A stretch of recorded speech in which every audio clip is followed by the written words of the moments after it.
மாணவர்கள் நலன் சார்ந்த பல்வேறு திட்டங்களால் தனியார் பள்ளிகளை விட பிள்ளைகளை அரசு பள்ளிகளில் சேர்க்கவே பெற்றோர்கள் ஆர்வம் காட்டுவதாக அமைச்சர் மா சுப்பிரமணியன் தெரிவித்துள்ளார். சென்னை சைதாப்பேட்டையில் அரசு பள்ளியில் மாணவ மாணவியருக்கு மிதிவண்டிகள் வழங்கும் திட்டத்தை அமைச்சர்கள் மா சுப்பிரமணியன், ராஜகண்ணப்பன் ஆகியோர் தொடங்கி வைத்தனர். இந்த நிகழ்ச்சியில் பேசிய அமைச்சர் மா சுப்பிரமணியன், மாணவர்கள் நலன் சார்ந்த திமுக அரசின் பல்வேறு திட்டங்களை பட்டியலிட்டார்.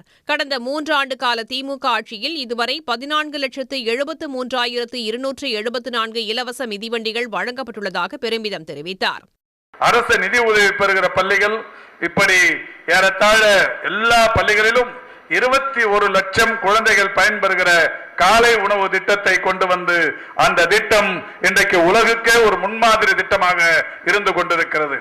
எனவே அரசு பள்ளிகளிலும் அரசு நிதி உதவி பெறுகிற பள்ளிகளிலும் மாணவர்களின் சேர்க்கை என்பது அபரிதமாக உயர்ந்து வருகிறது.